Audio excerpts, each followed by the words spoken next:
And welcome to another video covering a productivity technique called time boxing and time blocking.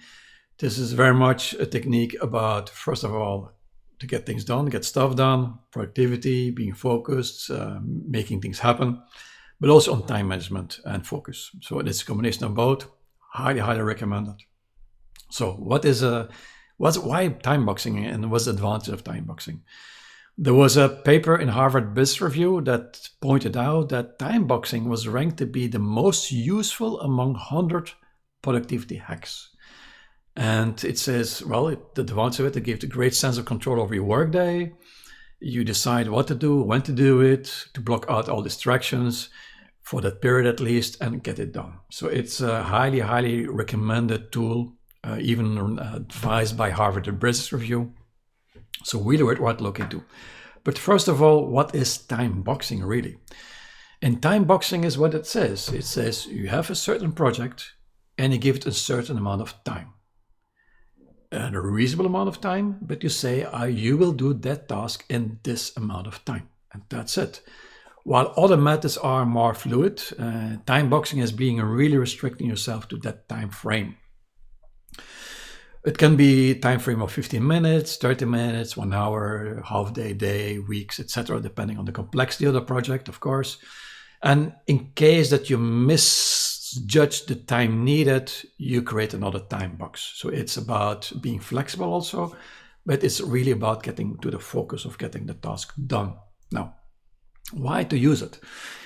There's a so-called Parkinson's law, and Parkinson's law says, well, if you have a project and it will take you 1 month, or you have given for 1 month, 4 weeks, it will take you 4 weeks to finish that project. While for that same project, if you're given, let's say, 2 weeks, you will do it in 2 weeks. But if you're giving 3 months, you will stretch your work for these 3 months. So actually, it's this funny observation that you adapt your working dynamic, so to speak, according to the time given. And that flexibility, it's not always beneficial, and that can be very annoying even. So when to apply time boxing? First of all, when it's hard to focus and to get things done, when a deadline is approaching rapidly and you want to, you're getting stressed, but also in group teamwork. If you need to align and motivate a group, this is the way to go forward. And also when the topic of problem seems too big to tackle, when it's like, oh gosh, I mean, how do you approach that? Time boxing is a way to hack that situation. Now, a different concept, very similar though, it's time blocking, and I'll show you an example of how time blocking works. And this is the agenda from Benjamin Franklin, where he blocks his times of the day.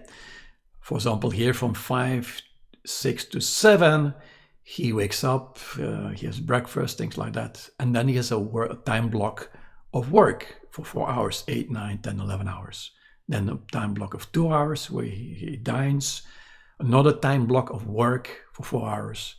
A time block of 4 hours in the evening. And then 7 hours sleep. By blocking it off, it's dedicating your work to that topic. And he's not specifying what type of work he will be doing, but already it helps a lot to clarify that ahead of time. Now, time blocking is really important, because if you don't do it yourself ahead of time, other people might do it for you. And therefore, it's important to keep control over that. So it is very much about blocking and booking your own time in your own agenda first, before other people start taking time and using your agenda for their purposes. So it's about being in control of your own agenda. Now, there's a bit sarcastic joke, quote from Jim Rohn. He says, like, if you don't design your own life plan, chances are you fall into someone else's plan, and guess what? They have planned for you, not much. And it's a bit saying, hey, you better design your own life, because otherwise other people will design it for you, something you don't want.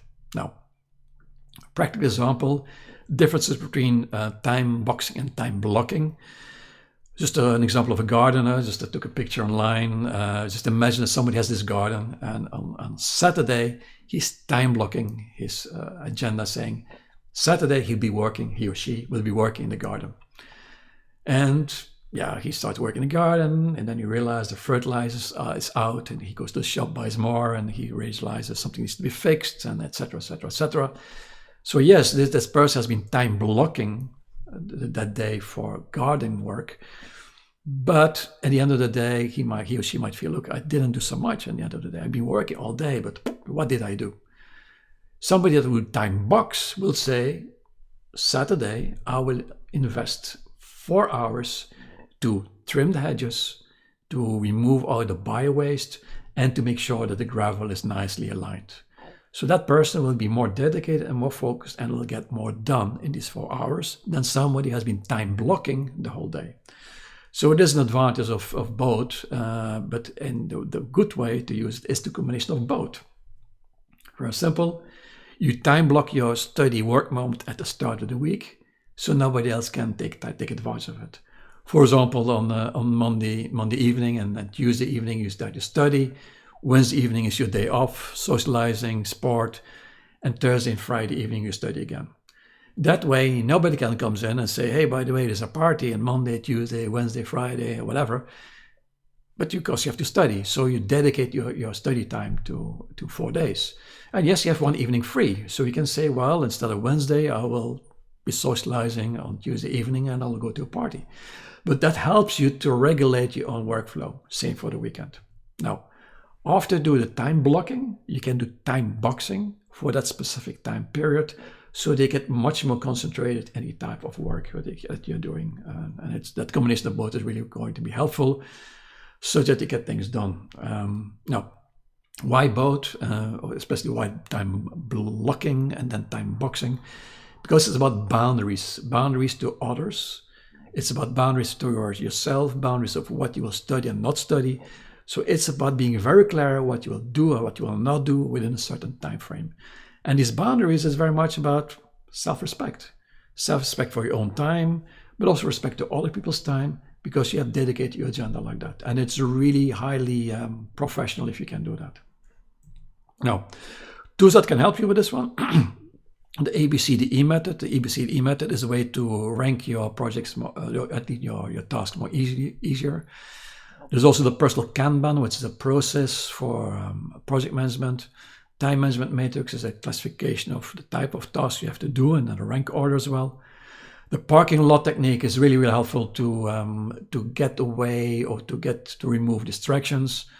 The Pomodoro technique to have a trigger in the time and to have more like a dedicated time slots everywhere. And day teaming is also time blocking techniques, and I've made some video on those as well, so please check it out.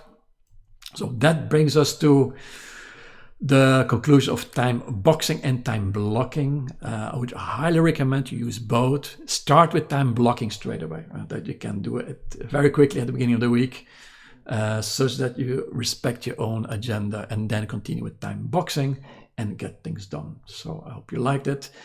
Let me know how things are going in the comment, and I'll see you later for more.